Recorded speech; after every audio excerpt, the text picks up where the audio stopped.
Can ingesting herbal remedies boost your immunity against COVID-19?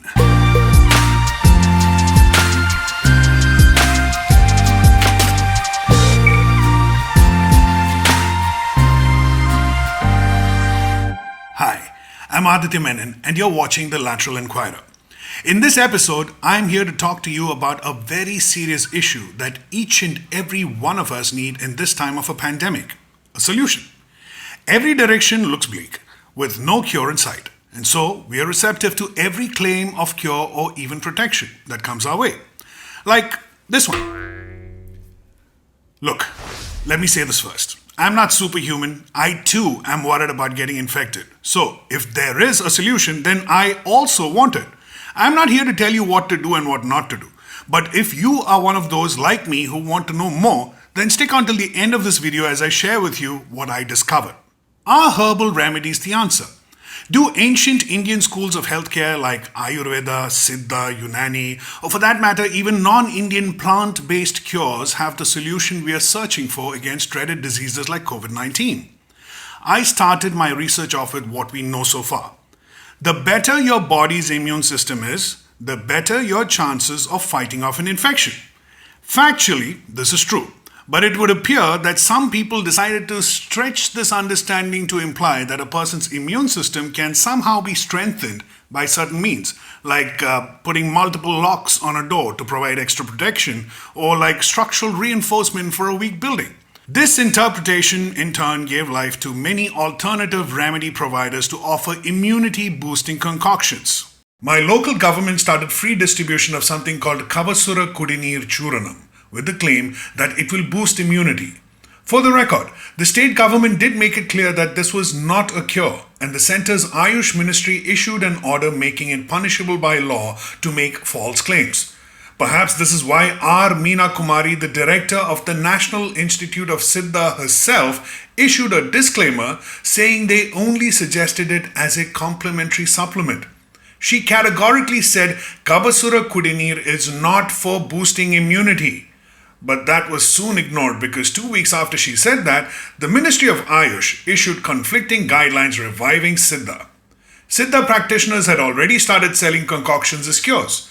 A lot of people understood Kavasura Kudineer as a way to get back to living like before, with the belief that you are now safe since you're drinking something that will provide you immunity from getting infected with COVID-19. So here I'm thinking, wow, I also want extra protection. However, I also want to know what I'm putting into my body. What are the active substances in the concoction and how does it work? Will it really give me some kind of a bulletproof jacket that will deflect COVID-19 viruses? Step 1.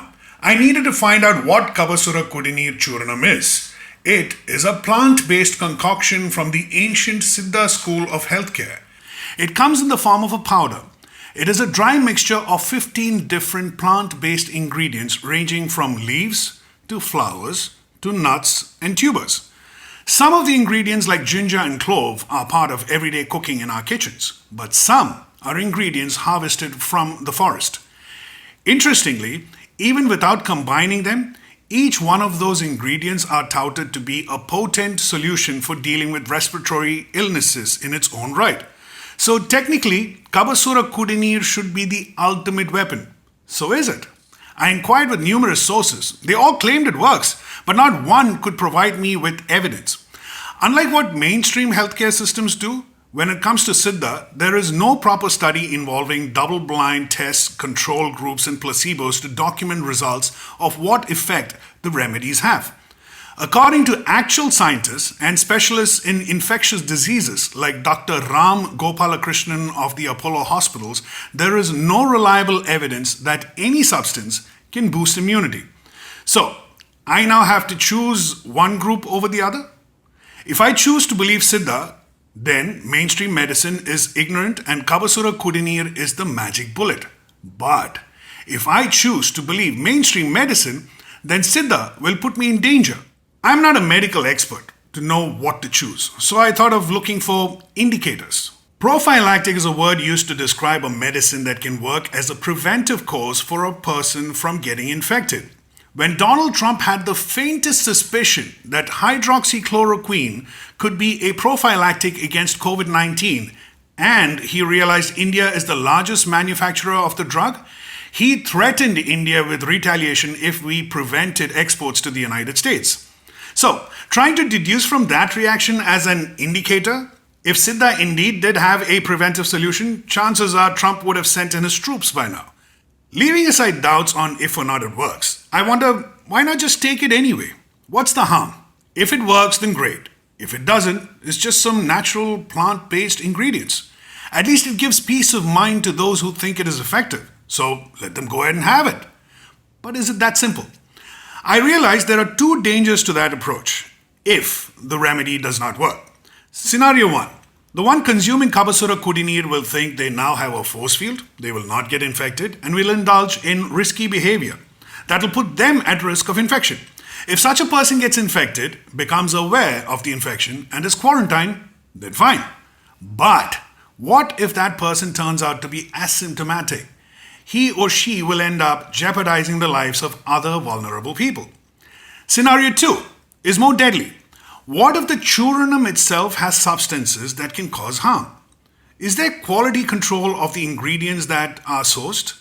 Often we have this belief that anything that comes from a plant is natural and therefore good for us.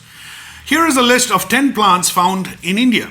Each one of them are poisonous and many of them can kill us. So it's not true that everything that comes from a plant is safe just because it is natural. There are cases of people having died consuming juices made of regular vegetables like bottle gourd and bitter gourd. Now, if the decision maker is the one consuming it and thereby putting himself or herself at risk, then fine. But if that person is making a decision on behalf of a dependent, like for a child or for an invalid elder, then they could be jeopardizing someone else's life. For the record, Siddha and Ayurveda are not entirely plant-based either and often use inorganic materials like mercury and sulfur in their preparations. Expert toxicologist Dr. Aruna Diwan says she is getting a significant number of lead poisoning cases, mostly triggered by people popping safe Ayurvedic drugs. Many countries have already banned the sale of Ayurvedic preparations for precisely this reason. They have been found to contain unsafe levels of heavy metals. Now, all of this leaves me a little confused. Since 2014, India has had a central ministry for alternative medicines called Ayush. When Prince Charles of the English monarchy was almost done recovering from a COVID-19 infection, Shripad Nayak, the Union Minister of State in the Ministry of Ayush, claimed the prince was cured because of Ayurveda and that it therefore validates our age-old practice. Embarrassingly for us, the British government had to issue a statement rejecting the minister's claim.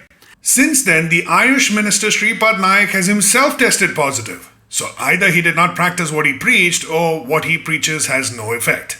Time and again, claims are debunked with proof by modern evidence-based medicine and scientists. But it seems to make no difference to the herbal medicine camp. They just brush that off and go on to their next unproven claim. Could we be giving herbal remedies more credit than it deserves? I understand that the government needs to show that they are performing and therefore streamlining all forms of known healthcare. But just because institutions are set up to offer courses and hand out degrees wouldn't mean the system they represent is legitimate or effective. We shouldn't relax and stop asking questions. Some phenomena are absolutely appalling, and even those who believe herbal cures are effective will agree with me on this one. Coronil by Patanjali. The Madras High Court slapped a huge fine on them and reprimanded them for deceiving people by falsely projecting a cure for the coronavirus. In another instance, Union Minister Arjun Meghwal endorsed a brand called Bhabiji Papad and claimed it will generate antibodies in those who eat it, thereby defending them from getting the coronavirus. He has also tested positive. Lastly, a very famous example.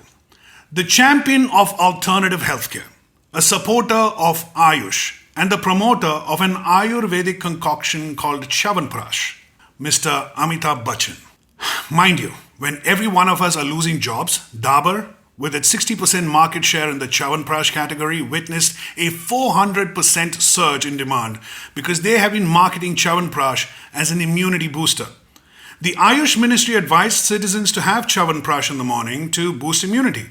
And Mr. Amitabh Bachchan obviously takes it, which is why he is brand ambassador. So, why did he end up in hospital infected with COVID-19?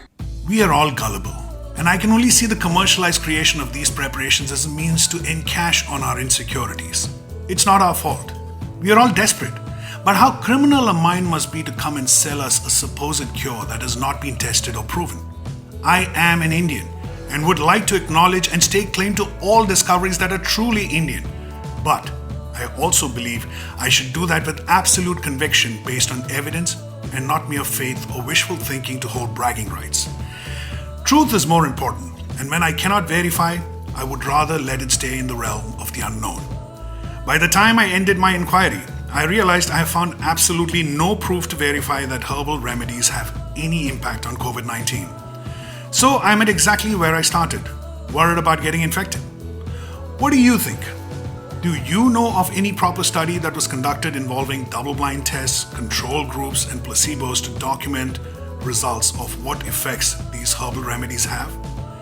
Leave me a comment below and let me know. If you like what you saw, please don't forget to subscribe and share. I'm trying to create content that provides a different perspective, so all your support is appreciated. Thank you all for watching. Till we meet again next time on the next episode, this is Aditya Menon from The Lateral Inquirer. Cheers.